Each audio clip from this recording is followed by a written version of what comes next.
नमस्ते बच्चों, कक्षा 10 विषय गणित और प्रश्नावली अपनी है 5.3। इसके जो 12 तक के क्वेश्चन है वो अपने हल कर चुके हैं, समझ चुके हैं अपने सारे सूत्र। बस आपको सूत्र याद है तो सारे के सारे क्वेश्चन आप हल कर सकते हो। तो अब देखो अपने क्वेश्चन नंबर 13 से हल करते हैं। 13 नंबर क्वेश्चन क्या दे रखा है कि 8 के प्रथम 15 गुणजों का योग ज्ञात कीजिए। अब देखो 12वें क्वेश्चन की तरह 12वां केस में था 6 के, अब है 8 के प्रथम 15 गुणज, मतलब 8 का पहाड़ा, 8 दूनी 16, 8 ये 24, इस प्रकार कितने 15, मतलब n की वैल्यू कितनी है 15 है। a कितना है, प्रथम पद 8 है, सार्वंतर दूसरे पद में से पहला पद घटाया 8 है, तो वही बात Sn ज्ञात करना है। n बटा में 2a plus n minus 1d। n की वैल्यू कितनी है 15 बटा में 2 गुना a कितना है 8 प्लस 15 में से 1 गया और d भी कितना है 8। अब देखो 15 बटा में 2 बचा, 8 दूनी 16, 15 में से 1 गया, क्या बचा 14 गुना 8। 15 बटा में 2 16 प्लस 8 चौके 32, दुआ मतलब 3, 8 1 8 3 11। 15 बटा में 2 गुना ये क्या हो गया 128, 64 क्या हो गया अपने पास 15 गुना आ गया 64 और ये हो गया 960। कितना योग हो गया 960 हो गया। सूत्र याद है, समझ में आते ही सारा के सारा अपना क्वेश्चन हल। अब देखो अगला क्वेश्चन क्या देखा है कि 0 और 50 के बीच की विषम संख्याओं का योग। विषम संख्याएं कहां से शुरू होती है 1 से, 1 3 5 डैश डैश डैश 49 तक होती है। एक बात और 50 तक की संख्याएं हैं टोटल, उसमें क्या है 25 संख्याएं तो सम है और 25 संख्या ही क्या है होती है विषम।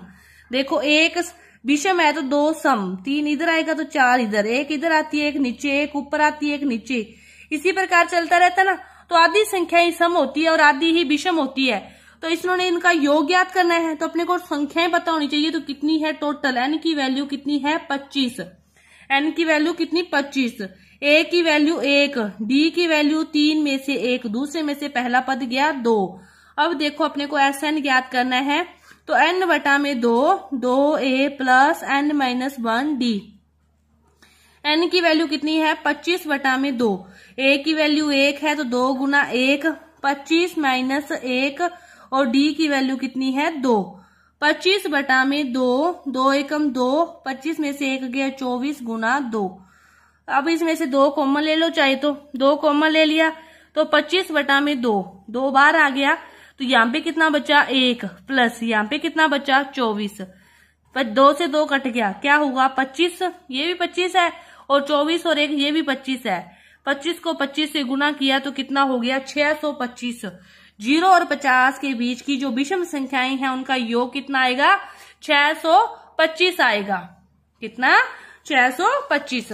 ये था अपना 14वां क्वेश्चन। इसके बाद अपने देखते हैं 15वां क्वेश्चन क्या दे रखा है। 15वां क्वेश्चन ध्यान से पढ़ो।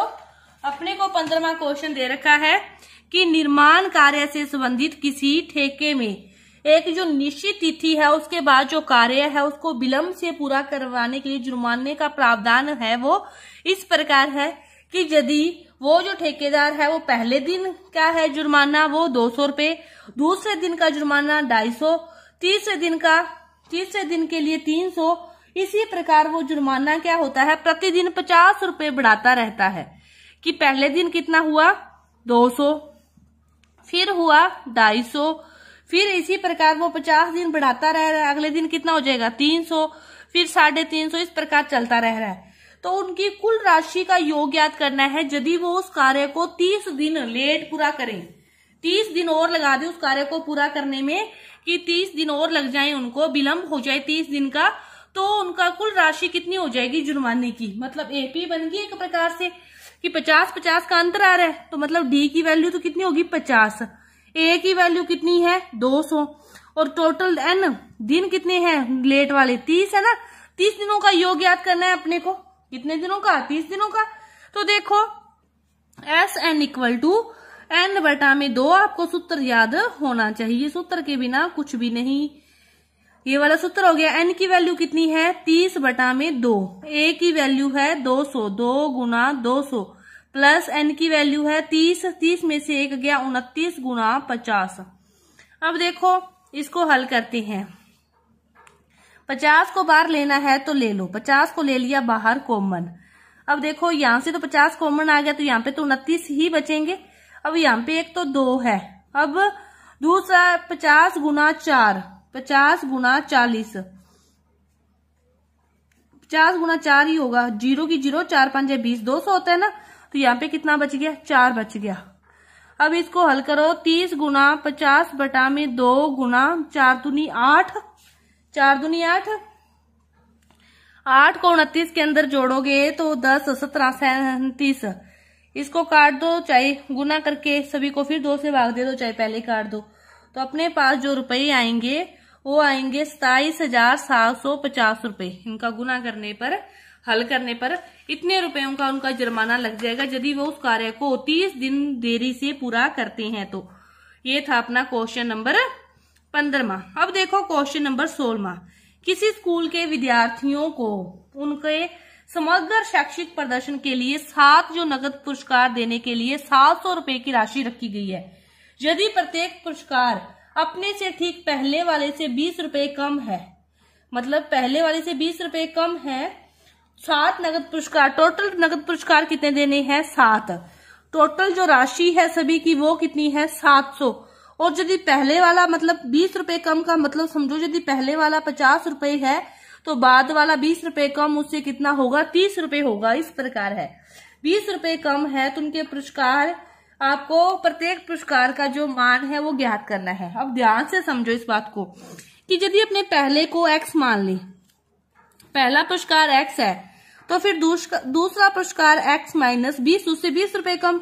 तीसरा पुरस्कार क्या होगा, x माइनस 20 फिर माइनस 20, यानी कि x minus 40।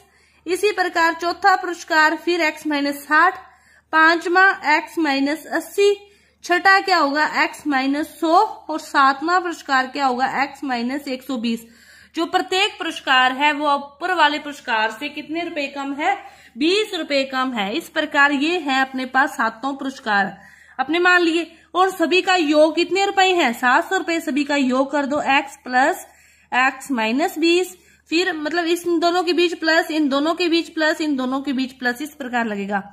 x minus 40 plus x minus 60 plus x minus 80 plus x minus 100 plus x minus 120 equal to कितना है, 700। 1x 2x 3x 4x 5x 6x 7x, total कितने x हैं, 7x है।